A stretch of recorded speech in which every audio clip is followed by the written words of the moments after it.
Hello everyone, and welcome back to 4KB Shorts Let's Play of Kerbal Space Program with Kerbal Space Adventures.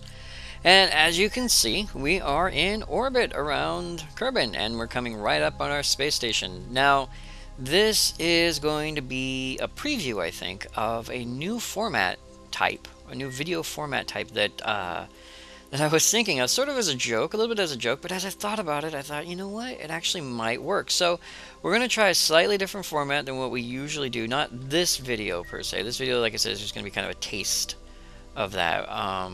But slightly different than what we normally do, just for fun, just to see if it works.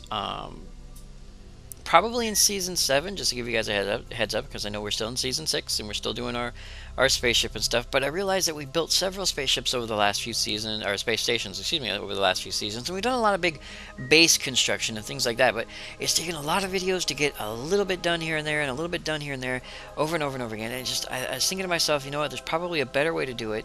So as I said, this is sort of a preview of a slightly different format style. You know, a different format style. We're not going to change up the way that I play the game, of course, and the way that I present it to you. But it's going to be a slightly different format style. So, as you can see, well, we're talking Turtle, and of course we brought Turtle up this time. Turtle was kind enough to bring up the first part of our actual station bit, which is this bit here, which is the rocket parts. And as you can see, it has 1,000 ablative shielding and 2,000 rocket parts. Totally awesome stuff. But let's go ahead and go to free cam. But the reason why we brought all this up here was because Turtle is in fact going to be our first test pilot, I guess you can say. He's going to be our first test guy. What he's going to do is he's going to be here and he's going to test the launch platform. Yeah, because we have a couple of things. Now, if you notice, we have docking clamps right here. Absolutely docking clamps. What we're going to do is we're going to release an object via this. We're going to quick save just in case there's a bug. We're going to quick save, and then what we're going to do is we're going to show our build menu, and hopefully we have enough rocket parts for this. So we're going to select our craft, and then I believe what we're looking for is the rocket pod, I believe. And we don't need all the rocket parts. I only need well, 898 should be enough. So 898 rocket parts. We're going to do 100 monopropellant because that should be enough. And then 30 electric charge. 30 electric charge. Yeah, we'll let the electric charge go, and then we say build. Now, if we're very lucky, there it is. We have ourselves a little vehicle vessel thing. Now, I believe we have to undock it. Yeah, we have to release it. But before we release it, we want to make sure that all of our stuff is turned on. Okay, that's turned on, and is it receiving a signal? 500 kilometers should be receiving a signal from here. That should work fine. How's our orbit? Our orbit's doing fine. We are a little bit tilty. I think I'm going to lock in our orbit just because, just because for safety purposes. Alright, now we should be able to release the unit like so. And now, if we're right, hopefully everything works to our advantage. Now, guarantee. Okay, we have no connection. Alright, we have a no connection issue here. That's not good. So what we're going to need to do is before everything starts drifting apart, we need to head back to Turtle. Turtle, you need to EVA, buddy. Alright, now what Turtle's going to do is he's going to meander over there, and he's going to kind of hardwire the antenna, the 500 meter antenna, to work for us rather than against us. So he's going to head on down here. So yeah, things are starting to drift apart, but hopefully we'll be fine. I don't know why that's off center like that. It looks like there's a little bit of an issue. Ooh, did it break? Did it break? It's possible it broke. I don't think it did. Ooh, it may have broken off. It may not have fit properly. Things may have gone awry. Unknown, unknown. We'll have to find out. So let's go ahead and set target. And we're going to do the dry dock ship is going to be its target. That should work. And then we're going to head back up here, back to the ship. Actually, we'll have Turtle get inside the dry dock here just for safety purposes. And I'm being kind of flippant about this, going kind of fast. Don't want to launch Turtle off into space, of course, but we do want to go in. We do want to get inside the ship super quick so that we can get our hands on that module, and hopefully, because one of the things that I did forget is I forgot power. I forgot power, and that's actually a really bad thing. Alright, so let's check it out. No connection still. That can't be good. Is it broken? See, it looks broken to me, is the problem that we're having here. Not a good thing. Not a good thing at all. May have been a minor issue. Unknown. This thing should have been aimed at this. Let's see where this one's aimed. Let's go back to our ship. See if any of these are aimed where they need to be. Is this aimed? Okay, so it looks like we have connection to most places, but for whatever reason, it's not working with our Omni antenna. Okay, not too bad of a problem. Unknown bug. Unknown. Yeah, see, it keeps doing that. Like every time we come over here, it does that. Not sure if that's a problem. No connection to send command. Right, I know. Bit of an issue, I think. Bit of an issue. Yeah, it looks like all the parts are like just drifting apart.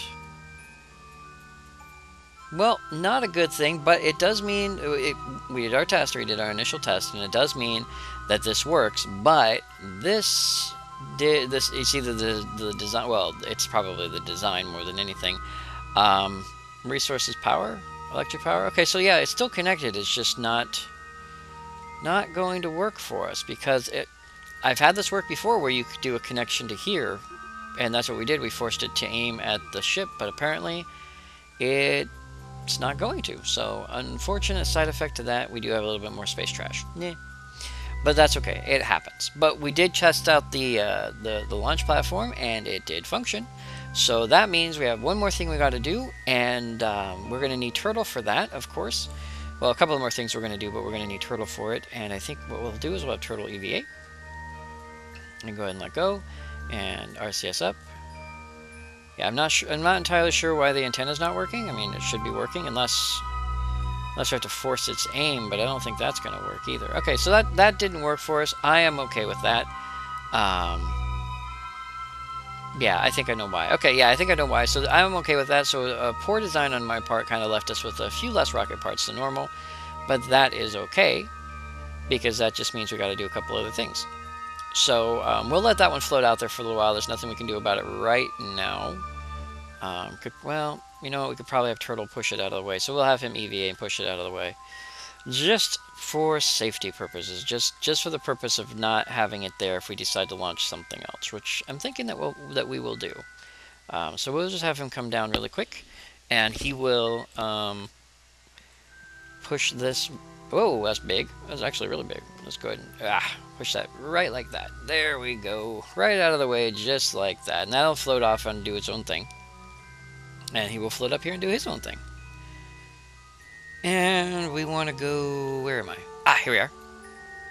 Oop, oop, oop. Lost control. Lost control. Gonna lose Turtle. Don't lose Turtle. Don't lose Turtle. There it is. Alright, perfect. Let's climb back inside. Nice and gentle. Climb back inside. Alright, now I don't have all the parts and pieces built because that was our first test, so unfortunately that little guy is not going to make it. That's okay. We're down to 69,935 again. Again with things like that. Why does it do that? I do not understand why the ship does that. I have not been able to figure it out. I wonder if we can get this thing pointed in the direction that we want. Let's find out. Control from here. Alright, and we're moving in one of these directions. We'll take a quick look. Okay, that is not the direction that we'd like to go. Yeah, I have no idea why our periapsis is like that. Like, why it keeps doing that. It's like every time we dock, something goes really awry. Which is really upsetting. But it is how we do. Let's go ahead and... I think we just need to thrust up from here. It's sort of a safety measure. Yeah, it's like our orbit just gets shunted in one direction or another. And there we go, 70K. We'll go a little bit higher if we can. Yeah, 70.1. So that'll move us away from the other ship as well. Yeah, the other one as well. So that works for us. Let's go ahead and lock ourselves in. And I'm gonna head back to the VAB really quick. Gonna put together a couple of new items, better items, I hope. And then we'll get that all set up, and we'll get those things out here, and hopefully they'll work a lot better. So I'll see you guys back up here in just a few minutes. Alright everybody, here we are back in orbit. Now I was fiddling with the device, as I'll call it, the launch pad here, and I was trying to get a device or an item to work with it, which would basically be, it would be an independent launch platform. And what well, I'll show you exactly what I did. So what happened is we take the VAB, right? We select the craft, and then we're going to go ahead and select the rocket pod, which is a simplified version of what I tried to load before. Now the problem I have is, let's go ahead and just knock this down to the minimum amount required, is we build it, and this happens. Now it may look perfectly fine, but if we take a closer look, what we find here is the center of the object is not where it's supposed to be. So what you end up with is this is centered, this is not, these are, this is not, and so you get this wobbly design. And no matter how many times I've edited a design and tried to fix that, it has continued to do that, and it's a waste of rocket parts to continue to try to fix that. And so what I figured that we're going to do is we're going to chalk this one up to a incomplete mod. Not incomplete. I'm sure it works great, but it doesn't work for what we need, and it's too unreliable right now. Like with this one, with this very simplistic design not working, I'm not sure things like a remote tech satellite system would work. In addition, I did put it in a polar orbit, which caused a little bit of an issue. And why isn't our Kerbal here? What, Turtle? What's going on here, buddy? Okay, Turtle, can you get back in? Is everything cool? There's Turtle. Okay, well, I don't know why, but Turtle seemed to have vanished when we loaded up. Okay.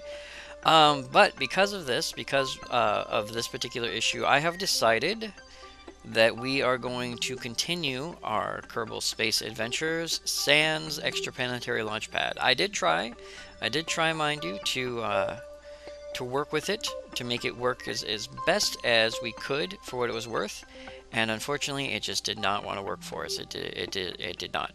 A few bugs here and there. Maybe it's my designs, maybe it's something like that, or maybe I just wanted to do more than it can. But it's a lot of work for very little return, in all honesty, because when you're able to dock things in orbit, that becomes a lot easier than making stuff on other planets. So, what we're going to end up doing here is, as you can see, I'm lining us up for a deorbit. Yeah, we're going to deorbit the dry dock, because the dry dock unfortunately failed its test, and we don't want it up here. Lots of work to get it up here, I know, and everyone's like, oh, MG, but you guys are going to see something cool. You can never complain about seeing something cool. So let's go ahead and start our deorbit burn. And we're going to drop this as low as we can get it. We're going to try to keep it as straight as possible. We're going to drop it as low as we can get it, because we don't want this thing to come in gentle, like at all. We do not want it to come in gentle at all. So let's go ahead and bring our apoapsis down, down, down, down, down. Keep going. Now you do have to know, and I'm sure you are all aware of the fact that you cannot switch vessels while in atmosphere, and what that means is we have to be very, very, very, very careful about this burn. But what it also means is we should be able to have a little bit of fun with it at the same time. Alright, we're going to still bring this down. I think that 4,200 meters should, or excuse me, 42,000 meters should be enough. We're now going to disable our ship here. We're going to, not that one, back it up. Is this the right one? Alright, there we go. Okay, so we took a little bit of a hit, but that's okay. What we're going to do now is we're going to roll the ship around, like so. And then we should be able to... Whoop, whoop, whoop, whoop, whoop. There we go. Speed up and away, and we're going to increase our orbit back to 70 kilometers. And it's not going to be perfect, mind you. As a matter of fact, it's going to be very wobbly. But there we go. 70 by 74. Perfect. So now what's going to happen is... yeah. Turtle has about a day's worth of stuff left, a day's worth of health and food and water and just general well-being, while our space station here has about, I don't know, 3 hours or so before it crashes into, well, whatever it hits. And so what we're going to do is we're going to fast forward time. And that way Turtle's safe. We don't have that problem where he crashes into the atmosphere or anything like that. He's going to fly all around the planet just fine. We do have a bit of a north-south Kessler syndrome going on, unfortunately. That is sort of a downside to this, but... like I said, the experiment did not function to our best advantage, to our best interests, and so because of that, we're going to do one better. I think is what we're going to do. We're going to do one a little bit better. I was hoping that the extraplanetary launch pad would work. I was hoping that it would work for what we wanted. It did not. So we're going to have to do things a little bit differently. So let's go ahead and just speed up time. We're going to go to 4 times time acceleration just to get through this quickly. Not because it's boring, but because, strangely enough, a satellite, or excuse me, a space station going into low orbit very quickly, for whatever reason, does not crash down quite as fast as you'd think it would. I mean, little tiny ships, yeah, they crash super fast, like insanely fast. But these big old space stations, they like to hang there in the air for whatever reason they feel is necessary, and so they float for quite some time. So as you can see, we're at 4 times time acceleration. We still haven't even breached 60 kilometers. So we're going to go ahead and just keep it going. And you can watch it as it catches the air. It is going to catch the air a little bit here and there and kind of flip and flop around, but it isn't going to crash just yet, even though our periapsis, which is in 8 minutes, is at 37 kilometers. Um, Really oddball that is. But yeah, as I said, the only reason I didn't bring it in faster is because I didn't want to waste all the fuel on the little ship, and we were starting to lose control, and the last thing I wanted was for something to break off and have Turtle trapped in orbit without any food or without a heat shield if he's crashing into the planet or something like that. I didn't want that to happen. I knew you guys would want to see this come down. I knew you would. Again, now remember, we had a lot of trouble with the extraplanetary launch pads previously. I was informed that there was an update. I did attempt to run the update. The update looked really promising, especially generator shut down. Whoa, there goes our that was our heat regulators, our heat dissipators, I guess you can call them, our radiators, whatever. As you can see, our waste heat on our nuclear engine, our nuclear reactor is spiking really bad. And that means that once that reaches 2500, the reactor will scram. Once it scrams, we will no longer be generating power, which means the lights will then be draining the batteries. Um, the wow, I can't talk right now. The the electric generator, there it is. So there's the emergency shutdown. So the reactor just scrammed, and we should be losing a little bit of power. Yeah, as you can see, our electric charge is slowly going down at 0.65 per second, which means that we'll probably not run out of power before we hit the water, I'm pretty sure. All right, so we're at 42.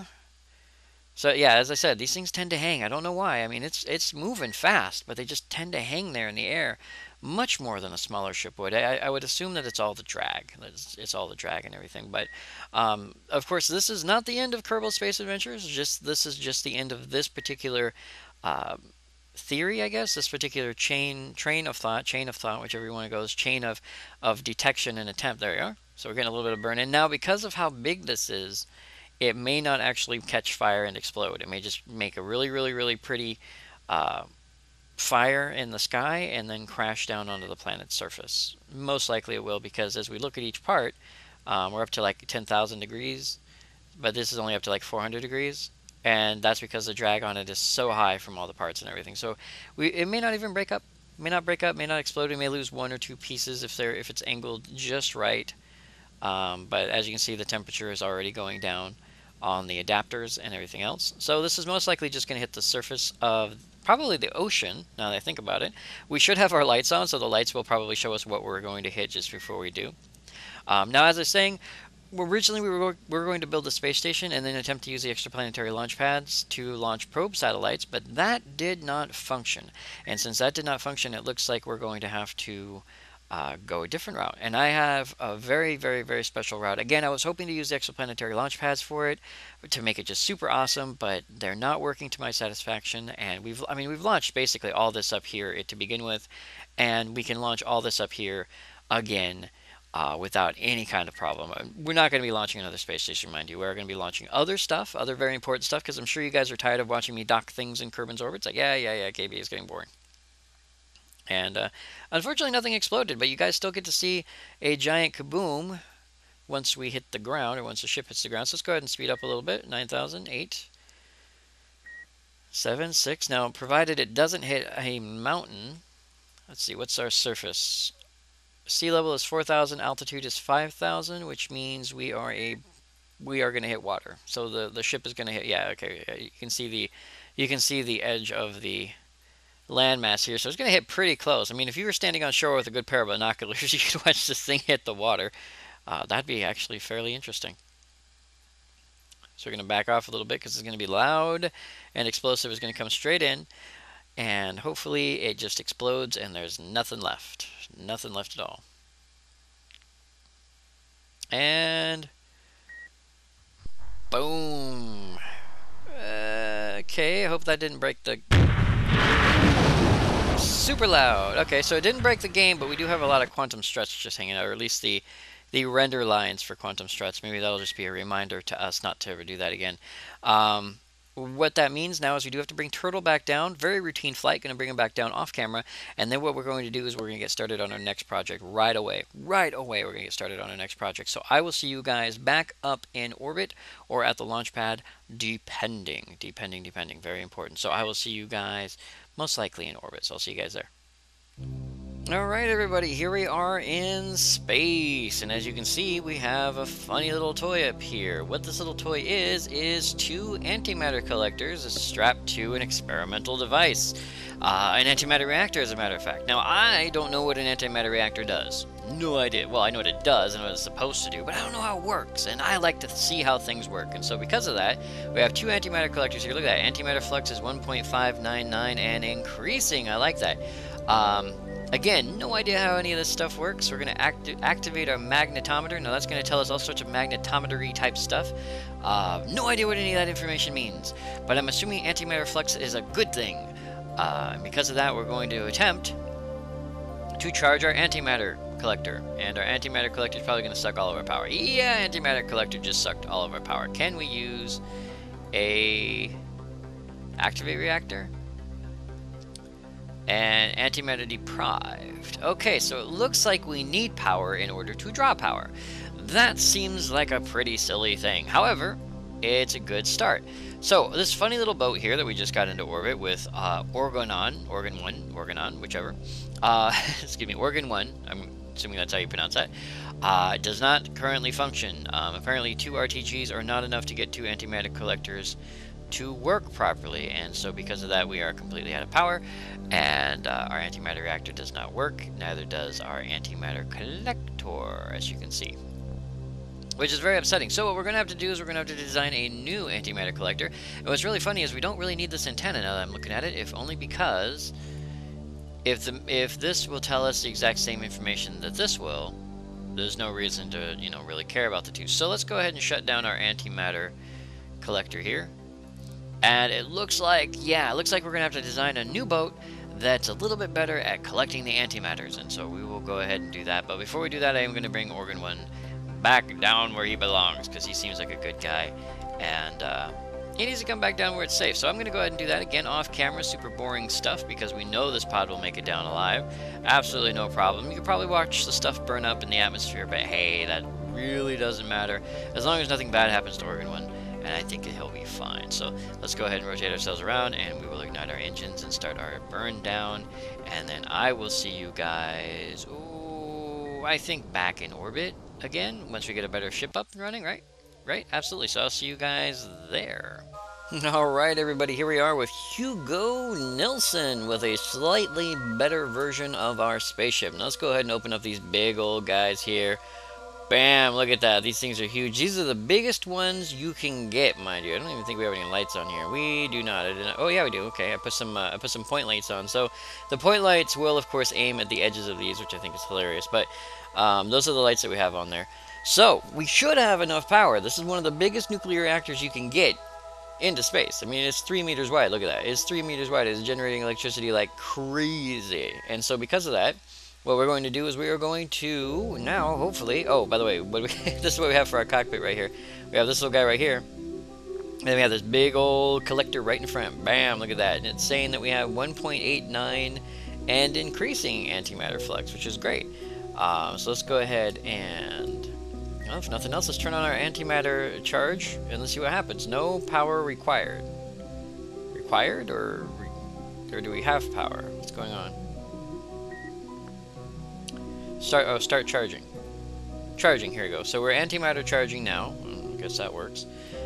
We have enough food, just so you guys know, we have enough food to last 640 days up here. I guess this could have been our space station at this point. We just basically just launched a fully functional space station into orbit without any docking ports on it. So unfortunately Hugo does not have a way to dock. However, he does have a way to get back down, because as you can see, this section here in the center will separate and he will come back down. But it looks to me like we are generating... Oh wait, no. Okay, so the reactor is collecting waste heat.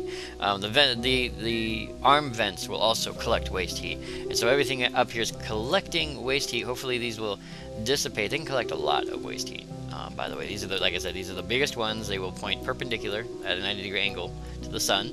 so that the sun does not heat them, as you can see, so that they just like lay waste heat out into space. So it looks to me like we got nothing charging right here. Okay, it's charging 1.25 meter antimatter containment device, and then we have our 1.25 or 3 meter wide antimatter flux collector, our antimatter collector, and it looks like, oh, okay, here we go. We will collect 0.16 milligrams per day of antimatter.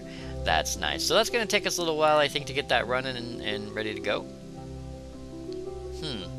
We're utilizing 0.007% of our available power. We have a lot of power up here.